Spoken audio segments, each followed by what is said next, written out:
We are at war in Europe. None of us could have imagined that we would have to talk about this topic again in this form, have to talk to each other again. Two countries are at war with each other, both of which are European countries.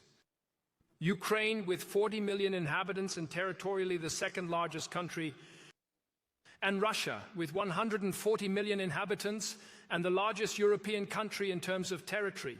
Russia is a European country, deeply characterized by European culture, European music, European art, and European politics, and that is why it concerns us. What happens there? And that is why we are so intensively involved with this issue. And we, in Germany, have every reason to look back into history. Some people feel reminded these days of Munich in the year 1938. When Chamberlain and Daladier returned to London and Paris and made a treaty with Hitler that there would be peace in Europe. We all know what happened next. The Second World War ended on September 1st. And that's why today, here where we are together, we have to talk to each other about the question, what is really important now? What is now also in the interest of our external freedom, the freedom of our country? What is the right response to the war and destruction we are currently experiencing in the middle of Europe?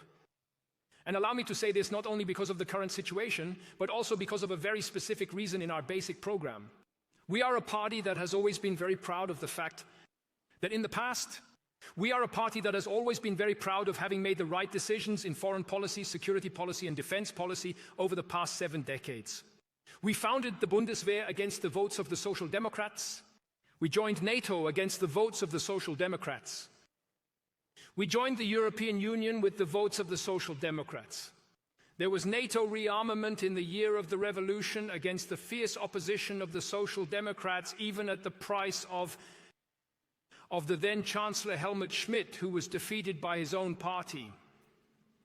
Let us imagine for a moment that the Social Democrats had had the political majority in this country in the 1950s, and then again in the 1980s with what they thought was right.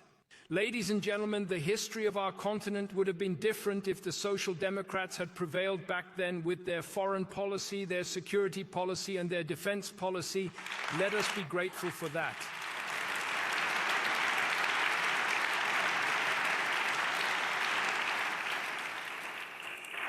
But the lesson to be learned from this today is quite simply that we must once again be prepared to defend ourselves. We know that we too have neglected the Bundeswehr and have not done everything to ensure that it is as operational as it should be today.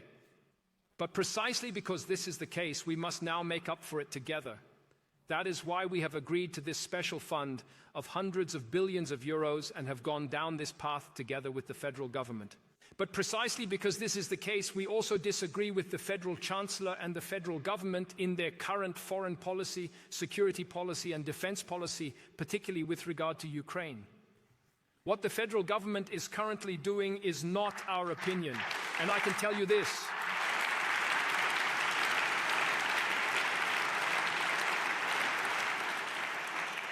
Daniel Kaspari and some others, we have just returned last night from Bucharest, from the conference of the European People's Party and the nomination of Ursula von der Leyen as lead candidate in Europe.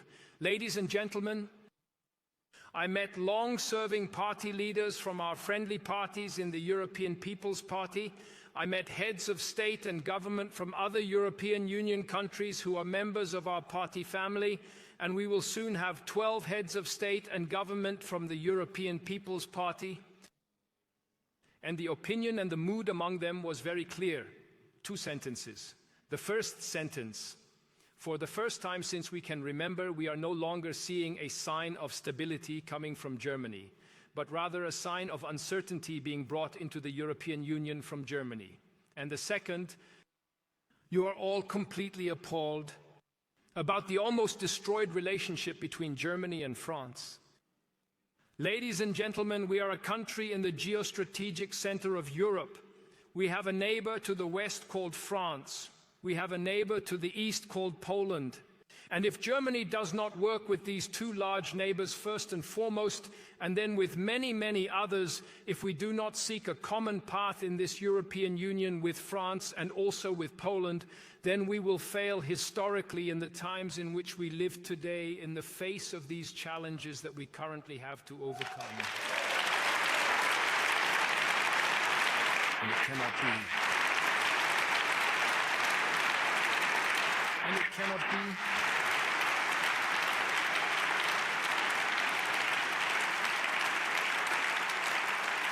It cannot be that a Ukraine conference is taking place in Paris last week, where the German chancellor and the French president sit opposite each other for 2 hours, arms folded without a word, and then the German chancellor goes home without a word and gives a completely botched press conference the next day to finally explain why he doesn't actually want the tourist deliveries to Ukraine. Ladies and gentlemen, imagine for a moment in your mind's eye. Konrad Adenauer in Paris, Helmut Kohl in Paris, Angela Merkel in Paris, even Willy Brandt, Helmut Schmidt, and even Gerhard Schröder, none of them would have behaved as miserably as the German chancellor did last week. None of them.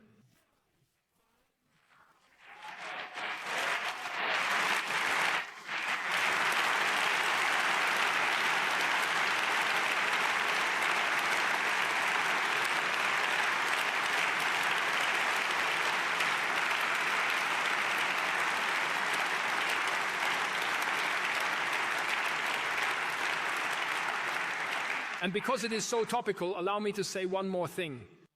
You may feel the same way as I do. The Social Democrats are changing their strategy on this issue.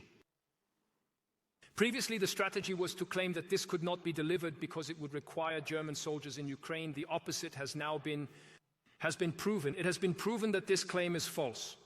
Now comes another story is being told. It reads, the use of this weapon is so unsafe that it could possibly lead to an escalation of the war. And then the whole thing is turned into an issue between war and peace.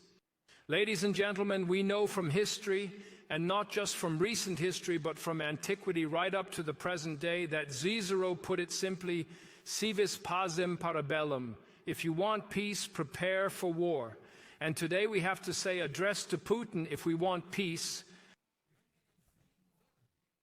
then the one who started the war must lose the war, and Ukraine must win it. Otherwise, we will all lose in Europe.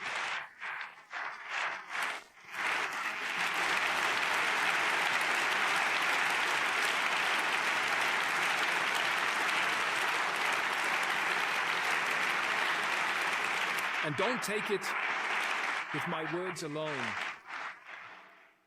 In this context, I would like to quote Irina Sherbakova, the co-founder of Memorial, once again. She lives in Germany, is a proven expert on Russia, comes from Russia, lives in Russia, and now lives in exile in Germany. She says, if Putin wins, we have all lost. And then she adds another sentence. She says the story is not a teacher, not a magistra vitae. It does not teach, but it punishes harshly for not doing homework